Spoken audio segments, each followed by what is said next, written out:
Yes, la famille. Bonjour, c'est Caraba la sourcière. Je suis à la rivière là, je te fais voir le background. Je suis venue pour me poser un peu en cette fin de journée parce que j'avais un appel très fort de ma guidance depuis quelques jours, à vrai dire. Mais aujourd'hui, là, ça se bouscule. Je me suis débarrassée de mes obligations domestiques pour pouvoir venir. Le plus souvent possible, j'écoute de suite, mais parfois on fait aussi avec la vie qu'on vit. C'est ça la spiritualité incarnée, c'est dans le quotidien. Et j'ai demandé à être alignée pour vous partager ma guidance de septembre. Aujourd'hui, nous sommes le 6 septembre. Il est 18h18. C'est l'anniversaire de mon papounet.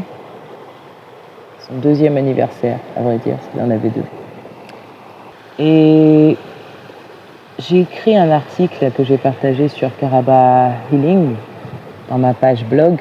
C'est tout nouveau, je t'invite à y jeter un œil. Et dans cet article, je mentionne DAD comme étant la direction artistique divine. En gros, c'est une invitation à surrender, comme on dit en anglais, à s'abandonner complètement à la vie, à ses plans, à la grâce de Dieu. Voilà, je n'ai pas d'autres mots. C'est pas une chaîne spécifiquement religieuse, mais on va parler de foi.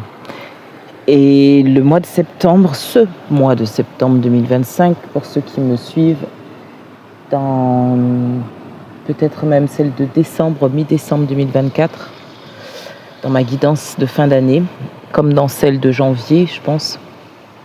Je vous avais dit que ce mois de septembre serait un mois décisif, un mois radical pour le shift, pour le changement, pour la transition.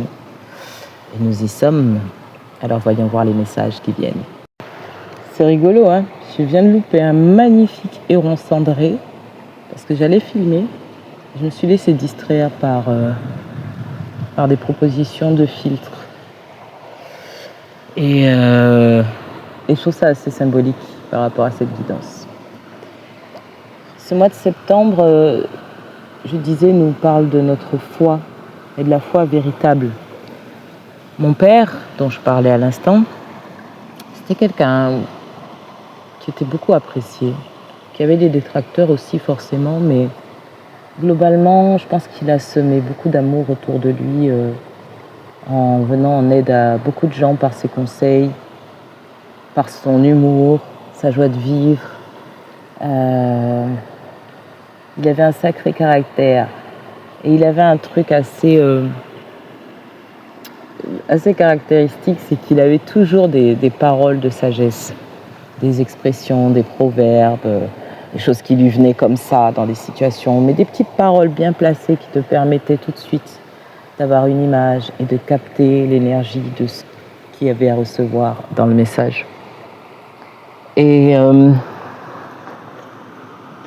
mon père, il disait entre autres souvent que c'est pas la religion qui sauve, c'est la foi. Et c'est exactement là que je me trouve. En positionnement aligné ou en spiritualité incarnée, les messages que je véhicule, même s'ils s'appuient sur des textes religieux et sur des traditions spirituelles ancestrales, des contes, des images, des citations, des personnages bibliques. Il ne s'agit pas de ça, il s'agit de faire le parallèle. Je suis une personne qui comprend beaucoup de choses à travers le symbolisme, parce que c'est ainsi que la vie nous parle, à travers du symbolisme. Et donc la foi, c'est quelque chose qui est difficile finalement à saisir, comme tous ces concepts. La foi, concrètement, c'est accepter de marcher dans l'obscurité en sachant que la lumière va s'allumer précisément parce qu'on va faire le choix d'avancer avec confiance. Donc ça peut être pendant très longtemps un jeu de dupe avec soi-même. J'y vais pas, j'y vais pas. J'y vais, je crois que j'y vais, et puis en fait, je me rends compte que j'ai pas bougé de là où j'étais. Tu vois, là, je suis au bord de la rivière, mais si je devais te donner une image pour t'accompagner en ce mois et en ces challenges au niveau de la foi, c'est comme si ce que tu veux se trouve là-bas, de l'autre côté. Et que pour l'instant, tu te tiens ici. Ça peut être sec, aride, ou paraître sec et aride. En tout cas, cet endroit où tu ne te sens plus à ta place, où les choses te paraissent étriquées, trop serrées, inadaptées, insupportables, inacceptables. Peut-être qu'aujourd'hui, tu vis dans le manque, la sensation de rejet, d'abandon, le découragement, que ce que tu veux atteindre te paraît loin, parce qu'il faut traverser la rivière pour y aller. Et ça fait penser à cette image du Christ qui invite ses disciples à marcher avec lui sur l'eau. L'idée, c'est que quand tu te tiens sur cette rive-là, tu ne peux pas te tenir en même temps de l'autre côté, même si tu prétends que tu y es. Et que c'est nécessaire aussi de prétendre déjà, de visualiser déjà, de se visualiser et de se ressentir déjà de l'autre côté, en fonction de ce que ça représente pour toi l'autre côté. Que ce soit être dans une relation équilibrée, que ce soit obtenir l'abondance financière, ne serait-ce que de quoi vivre dignement, que ce soit atteindre les sommets, être successful, j'allais dire, être dans la réussite, avoir du succès. Et d'ailleurs, c'est marrant parce qu'en anglais, on dit être le succès, être rempli de succès, being successful, alors qu'en français, on va dire avoir le succès. Eh bien, c'est ça l'idée, c'est que il ne s'agit pas d'avoir, il ne s'agit pas de faire comme si, il s'agit d'être. Et la foi, c'est être conscient ou consciente que tu ne subis pas ta vie, mais qu'en fait tu es le maître d'œuvre. C'est toi qui donnes les indications. C'est pas toi qui as dessiné les plans, mais c'est toi qui diriges la manière dont les plans peuvent ou pas être réalisés. Je ne sais pas si tu vois. Donc la foi, c'est déjà d'avoir confiance dans le plan qui t'a été fourni, ou qui t'est fourni au fur et à mesure que tu avances, grâce à ta propre guidance. C'est un des points essentiels par rapport à ce mois, pouvoir être en écoute, en confiance avec la guidance que l'on reçoit chacun et chacune déjà. Donc oui, tu es maître d'ouvrage ou maîtresse d'ouvrage de ta vie. Il y a des plans, il y a un projet qui est ta vie dans son entier. Et après, il y a ce que tu en fais, les choix que tu fais à chaque moment clé, à chaque carrefour de décision. Et avancer avec la foi, eh bien, c'est te dire que de toute façon, tu recevras toujours l'inspiration dont tu as besoin pour mettre les plans divins en œuvre. Car tu es déjà l'expression du divin. Tu es déjà son œuvre en cours. Et atteindre ce niveau de foi, c'est lâcher prise. C'est lâcher prise sur le pourquoi des choses. Le comment ça va se faire et le pourquoi ça s'est fait. C'est lâcher prise sur notre passé et oublier notre avenir. Tout en ramenant dans le présent les éléments dont on a besoin. Tout en ramenant dans le présent la conscience nécessaire à faire le tri par rapport à notre passé. Pour pouvoir faire de vrais choix. Le vrai choix, c'est, par exemple, Je dois aller quelque part, je dois rencontrer des personnes, ça m'angoisse. Mais je sais que si j'y vais, j'ai conscience qu'en y allant à tel ou tel événement, je ne suis pas simplement en train d'aller à tel ou tel événement, je suis en train peut-être de rompre une manière de fonctionner globalement qui me nuit et qui est présente, peu importe les protagonistes que je choisis autour de moi pour rejouer cette pièce. Donc par exemple,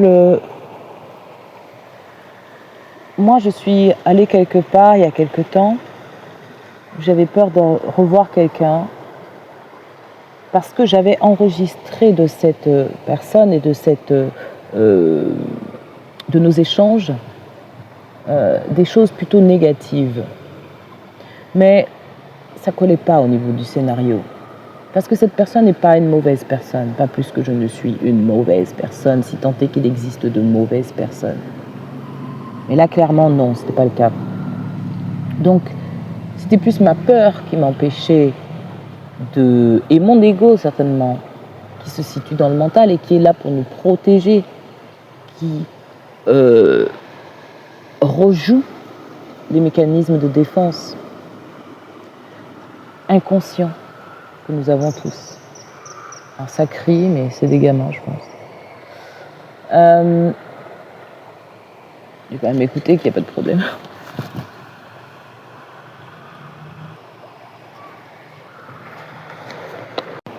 Ouais, je reprends mon histoire, mon exemple. C'est sortir de toutes les raisons égotiques de faire ou de ne pas faire quelque chose, pour rentrer dans les raisons véritables, profondes, qui peu importe la personne, qui peu importe le contexte, qui peu importe les circonstances, se reproduit. C'est repérer ce schéma archontique. Les pensées archontiques, ce sont toutes ces pensées qui nous disent « je ne suis pas digne », qui nous maintiennent dans la honte, qui nous maintiennent dans toutes les blessures de rejet, d'abandon, qu'est-ce qu'il y a encore, de trahison, et qui nous maintiennent dans ces colères refoulées, qui sont là dans le fond, peu importe finalement ce qui se joue en apparence. Donc, je vous parle de ça parce que ce mois de septembre va venir nous chercher dans ces endroits-là précisément, tous et toutes. Alors, on peut ne pas y faire attention, mais pour celles et ceux qui avancent en mettant de plus en plus de conscience dans leur vie, eh bien, il va être important de repérer ce qui se joue. Ce n'est pas l'autre. Il ne s'est jamais agi de l'autre. Tu réalises qu'il s'agit de toi. Il s'agit de toi. Qu'est-ce que tu crois qui se projette systématiquement sur l'écran de ta réalité? C'est ça l'histoire. Et c'est là que septembre va venir nous chercher et nous demander de faire un pas de foi énorme. Parce que, comme tous ces mécanismes sont inconscients, qu'aujourd'hui ils sont aux commandes aussi à l'échelle collective, à l'échelle mondiale, et qu'on a l'impression que ouais, tout part en cacahuète, que c'est la fin, etc. Mais le groupe lui-même n'est qu'une somme d'individus. Enlever un individu au groupe, ce n'est plus le même groupe, c'en est un autre. Prenez chaque individu séparément, il n'y a plus de groupe. Le groupe n'existe que par rapport aux individus. Et donc, si on ne s'occupe pas de l'individu et qu'on continue de fonctionner comme si les groupes étaient homogènes, parce qu'ils fonctionnent à partir de consensus, de compromis, de concessions, etc., eh bien, c'est comme prostituer ce que chacun a de fondamentalement authentique. C'est comme si la société actuelle demandait à chacun de prostituer et de vendre. Hein. Concession. Une cession, c'est qu'on donne. On vend, on donne. Un con. Le con, c'est quoi? C'est le sexe féminin. C'est l'origine du monde. D'accord? C'est le féminin sacré. Je parlais de symbolisme. Les mots portent une vibration puissante, des vibrations puissantes. On l'oublie, ça. Les compromis, ce sont des promesses que l'on ne peut pas tenir parce qu'on se prostitue en faisant des promesses qui vont à l'encontre de nous-mêmes. D'une manière ou d'une autre, il y a toujours un gagnant et un perdant lorsqu'il y a concession, compromis et consensus. Au moins un gagnant et un perdant. On voit encore les choses en binarité. Il a tort, il a raison, elle a tort, elle a raison. Il est gentil, elle est méchante, etc. Et ce mois de septembre nous confronte à nous-mêmes dans le plus profond de ce que nous sommes, parce qu'il est temps que nous sortions de ces illusions collectivement. Et pour sortir de ces illusions collectivement, il faut que chacun s'occupe, s'adresse à ce qui se trame en dedans. Donc oui, un mois de réflexivité, et pas forcément de réflexion, mais de réflexivité, c'est-à-dire qu'il va nous montrer notre reflet dans le miroir, qui ne va pas nous permettre de continuer à nous mentir à nous-mêmes, à nous cacher. Et c'est pour ça, tout à l'heure, que je parlais de situation, et je racontais une situation que j'ai vécue il n'y a pas très longtemps, où je me suis... je n'aurais pas forcé, poussé, obligé, parce que c'est pas ça. Je me suis préparée à voir les choses telles qu'elles étaient, plutôt que voir et recevoir les choses telles qu'elles étaient, plutôt que telles que je craignais qu'elles soient. Parce qu'en fait, c'est ça qui se joue. C'est ce que l'on craint qu'il soit vrai et que nous prenons pour vrai et nous nous piégeons nous-mêmes dans nos interactions avec les autres. Parce que quand on va vers quelqu'un, quand on va dans un entretien, quand on va, peu importe, dans une interaction, on y va avec ce que l'on porte déjà, on y va avec nos bagages propres. Et on rencontre l'autre qui vient avec ses propres bagages. La relation n'est pas nue, elle n'est pas dénuée de nos impressions personnelles, de ce qui est imprimé sur nous, dans nos cœurs, dans nos esprits. Donc non, les choses ne sont pas si simples.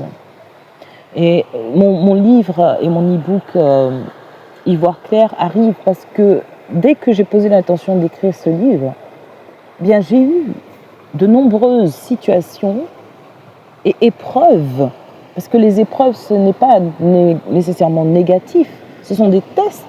Comme à l'école, on a des épreuves, et ce n'est pas une mauvaise chose, c'est une façon de vérifier nos acquis, de vérifier où l'on en est. Bon, après, le système éducatif, selon où on se trouve, en fait, bon usage ou pas. Mais à la base, une épreuve, c'est simplement un test, c'est quelque chose qui te permet de prouver et d'éprouver quelque chose. Vibration des mots, le sens profond. Donc, c'est un mois qui va se présenter avec des challenges qui n'ont pas forcément l'apparence de challenge, parce que ça va être des choses très subtiles. Et c'est pour ça que je parlais de ce qui se joue, d'observer les choix que l'on fait, de qui parle lorsque nous parlons, de qui souffre lorsque nous souffrons.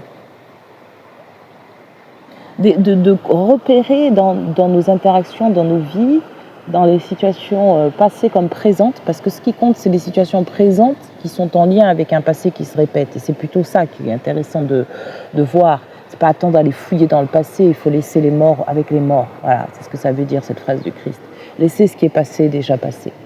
Par contre, ce qui est là, ce qui est latent, la souffrance que nous portons encore, parce que la souffrance, c'est le fait de maintenir la douleur dans notre présent. La douleur, elle est OK, elle existe. Elle fait partie des émotions que nous devons vivre, traverser, et par lesquelles nous devons nous laisser traverser pour évoluer.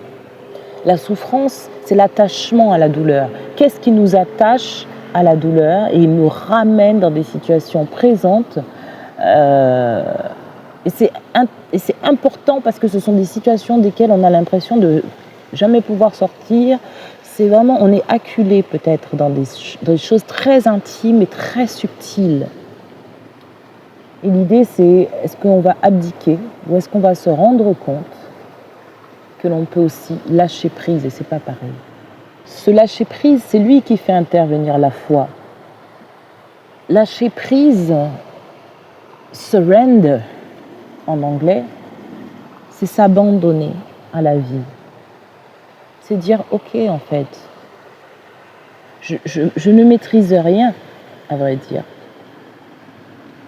Je fais des choses, j'existe pour une raison que j'ignore. Certes, j'ai ma mission de vie, certes, je fais ci et ça, certes, j'ai des amis, de la famille ou pas, mais personne ne sait pourquoi il ou elle est là précisément. Parce qu'il n'y a pas de réponse à ça. Il n'y a pas tu es là parce que ceci, cela, non. La seule réponse éventuelle, commune à tous et toutes, tu es là parce que c'est la volonté de la vie que tu sois là. Et c'est la meilleure réponse que je puisse avoir. La vie a choisi que tu sois là. La vie elle-même, Dieu, l'énergie de vie, a choisi que tu sois là dans ce monde. Et tu as choisi d'être là dans ce monde en tant qu'âme, parce que tu es aussi Dieu. Une divine individualité exprimant l'unité.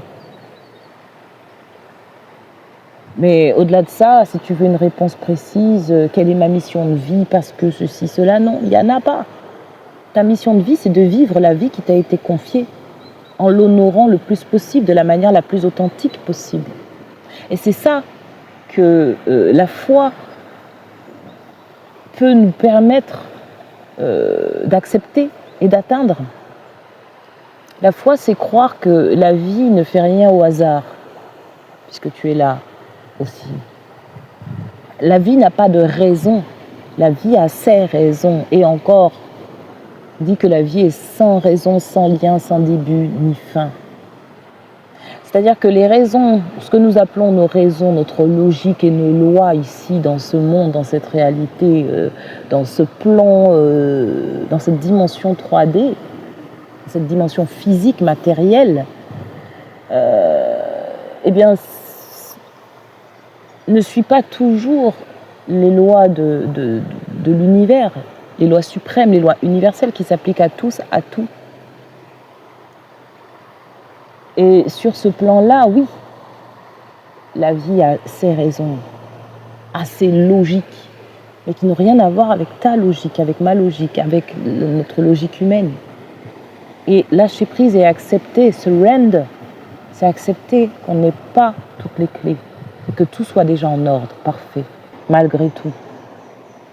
Et ça va venir nous chatouiller effectivement dans l'ego, c'est-à-dire que ce mois va nous appeler à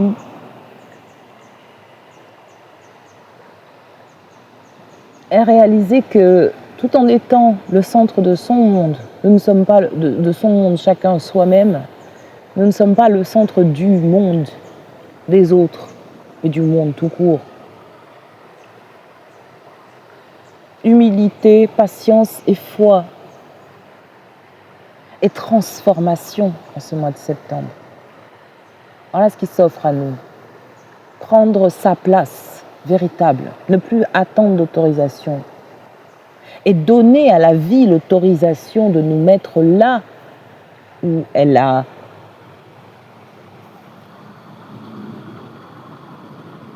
à la fois déjà et à chaque instant et dans un avenir qui n'existe pas encore mais qui est là dans un seul présent, les trois temporalités réunies, parce que c'est pas le même temps non plus, pas le temps il est 12h45, non c'est pas ça, c'est une temporalité, c'est une histoire de timing, de synchronisation, de parfaite orchestration. Ça n'a rien à voir avec l'heure qu'il est, ça n'a rien à voir avec la manière dont tu conçois le temps ou dont nous concevons le temps ici.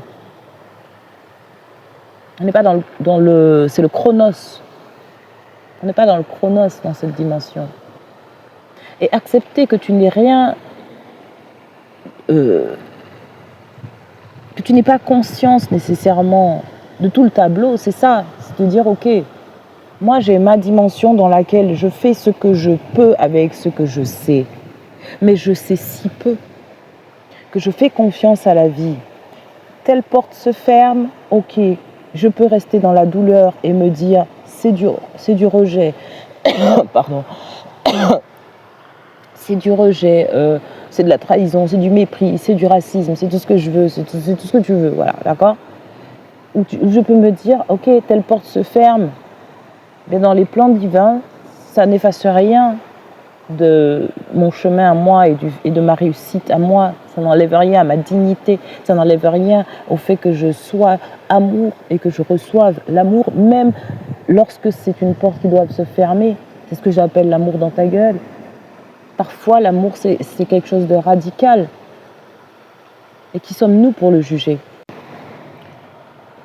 Autre aspect, notre relation au Père. Et en même temps, c'est la même chose. Notre relation au Père. Notre Père physique, le Père qui nous a été donné, le Père biologique qui a été absent ou présent dans notre vie. Et la relation entre ce Père physique et le Père divin. C'est comme ça que le Christ nous demande d'appeler Dieu notre Père. Il n'y a pas de hasard. Je suis en train d'écrire des articles là-dessus. Et avec l'anagramme DAD, direction artistique divine, eh bien, j'ai réalisé qu'il y a aussi cet acronyme DAD, forcément. Le Père, c'est rigolo, parce que l'une des plus grandes blessures de l'humanité, et là c'est un point sur lequel je ne vais pas trop m'étaler ici dans cette guidance, mais c'est quand même un point clé par rapport à tout ce que je viens de dire, donc écoute bien, et le cœur ouvert en fait, écoute avec ton cœur aussi d'abord.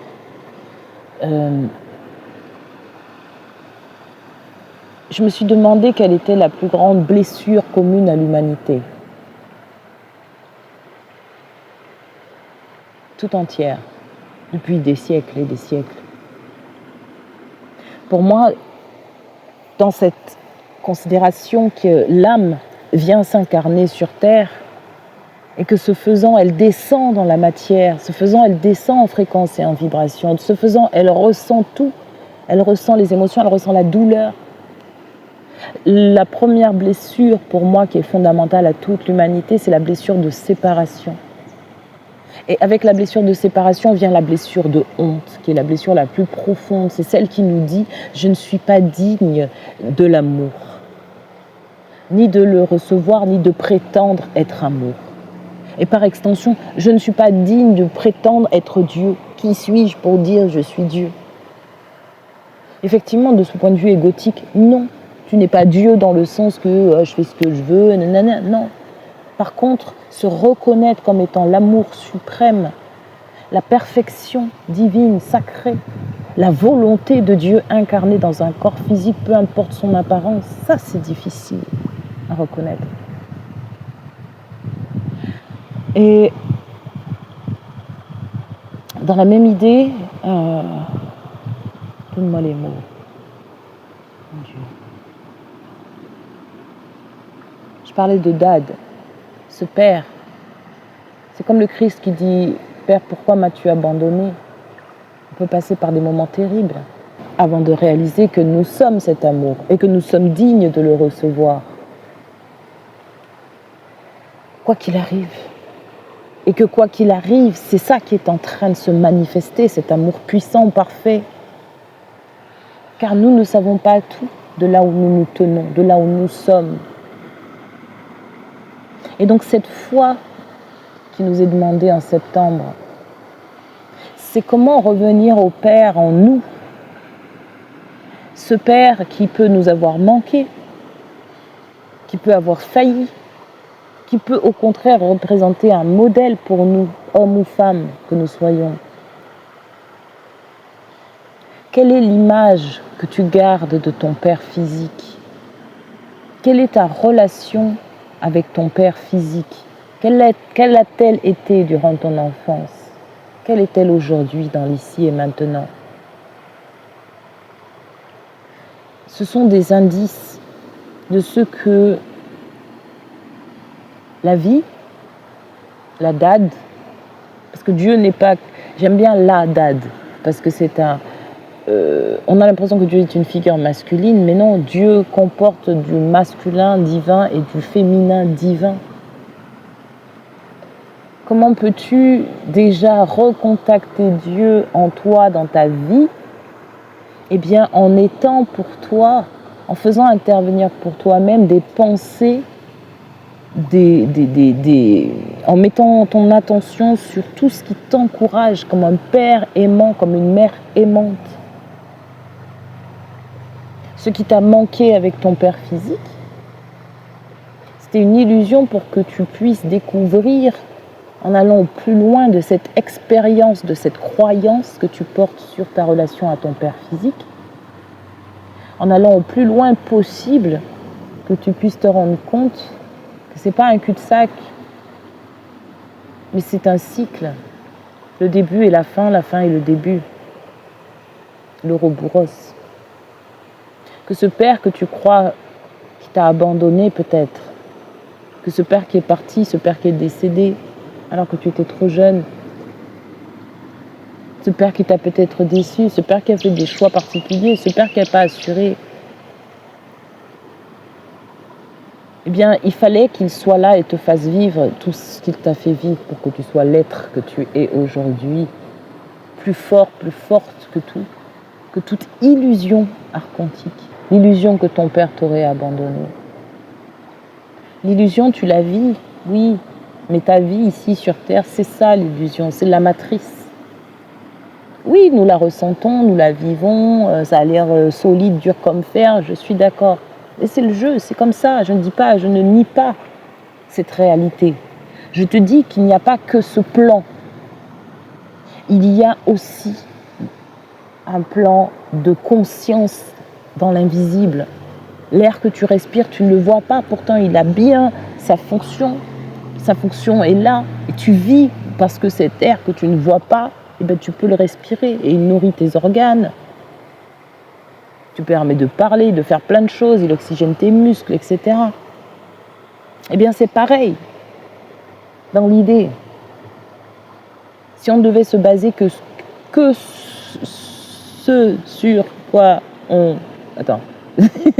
Si on ne devait se baser que sur ce que l'on voit, ce qui est palpable, il manquerait beaucoup de choses dans la vie. Il manquerait beaucoup de choses. Tes pensées, qu'est-ce que tu en fais? Ton imagination, qu'est-ce que tu en fais? Ton inspiration, qu'est-ce que tu en fais? Tes sentiments, qu'est-ce que tu en fais? Et j'en passe. Le plaisir que tu ressens, qu'est-ce que tu en fais? Le goût. Tu peux décrire un goût si tu veux, mais tant que tu l'as pas dans la bouche, tu ne sais pas ce que c'est. Tu vois? Il y a tellement de choses qui sont là, tous les jours avec nous, au quotidien. On ne les voit pas, mais pourtant elles ont une existence bien réelle. Et une place bien réelle dans nos vies en fonction de ce que nous avons à faire et de ce que nous faisons, tu vois.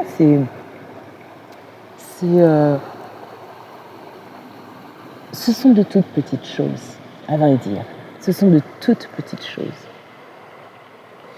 Et ces toutes petites choses font toute la différence. Et la guérison de septembre va passer par plein de toutes petites choses auxquelles la vie va te demander de prêter attention. Parce que ces toutes petites choses représentent des fardeaux parfois énormes qui t'alourdissent sur ton chemin. Et lâcher prise, c'est dire à la vie, à Dieu, à l'univers, je te remercie de tout ce que tu m'as fait vivre jusque-là. Aujourd'hui, toutes ces petites choses sont trop lourdes à porter et je te les confie et je te les donne. J'ai déjà tout essayé. Je me suis désespérée. J'ai cherché à droite, à gauche.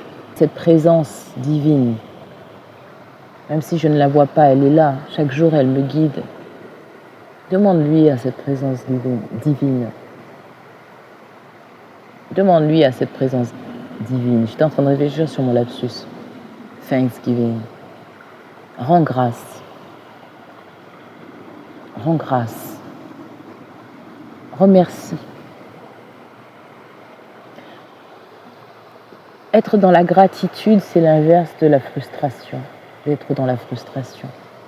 On est frustré quand on croit qu'on n'a pas ce que l'on désire.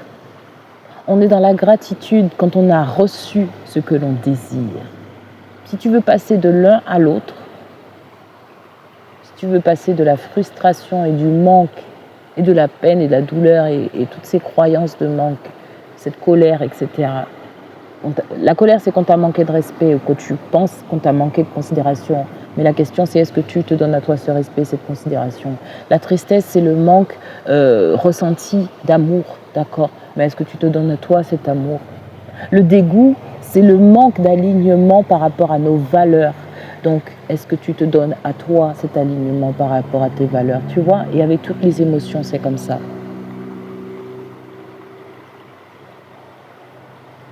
Seulement, soit tu crois fermement et tu es ce personnage qui vit et qui traverse ces manques jusqu'à ce que tu réalises que tu as le choix de la position que tu prends.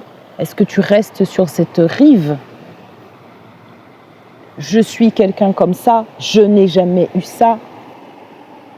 Les gens sont comme ci, comme ça. Non, tout ça c'est ta vision. De là où tu te trouves, sur cette rive. Mais elle n'est pas compatible avec la vision qu'il te faut avoir, avec l'être qu'il te faut incarner pour te trouver sur l'autre rive. Alors, en ce mois de septembre, la vie nous donne et nous offre l'opportunité à plusieurs reprises de nous tenir debout sur l'autre rive. Mais pour cela, il y a un choix à faire. Tu ne peux pas avoir un pied ici et un pied là-bas. Et ce mois nous invite à faire des choix radicaux. Je vais là-bas et je lâche. Et ces choix radicaux, c'est dire, je ne veux plus être ici, là. J'ai retenu les leçons. J'ai reçu mes émotions. Je les ai vues, je les ai traversées. J'ai pleuré tout ce que j'avais à pleurer. J'ai ragé contre qui j'avais à rager. J'ai prié tous les saints, j'ai fait tout ce que tu veux. Voilà, je me suis perdue, j'ai vécu telle expérience. Bon, tout ce que tu veux. Mais tout ça, c'était pas en vain. Même si tu ne sais pas pourquoi, c'était pas en vain.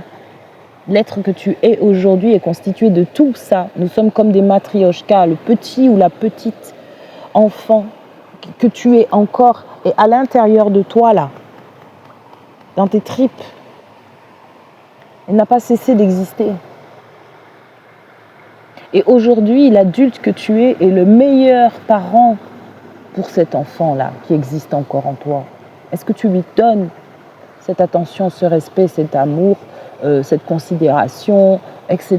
que tu attends du monde et des autres? Ce mois de septembre est là pour nous sortir de nos illusions. Et la première illusion, c'est de croire que si tu es sur cette rive, eh bien c'est définitif, que c'est ton sort, que c'est ton destin, que tu ne peux rien y faire parce que ton passé, parce que ceci, parce que un tel, parce que machin. C'est ça l'illusion. C'est la croyance qui est une illusion, car ce n'est que la croyance qui te maintient là, bloqué. L'offre est la suivante. Tu peux déposer tous tes bagages. Tu peux lâcher cette histoire que tu as déjà vécue et revécue, dont tu as déjà tiré la substantifique moelle. Les expériences, les compétences humaines, intrinsèques, qui font ce que tu es. Mais qui tu es, c'est un personnage que tu peux lâcher comme un manteau que tu peux déposer maintenant. Maintenant, c'est l'heure de ta transformation, c'est l'heure de ta mue et tu es prêt et tu es prête.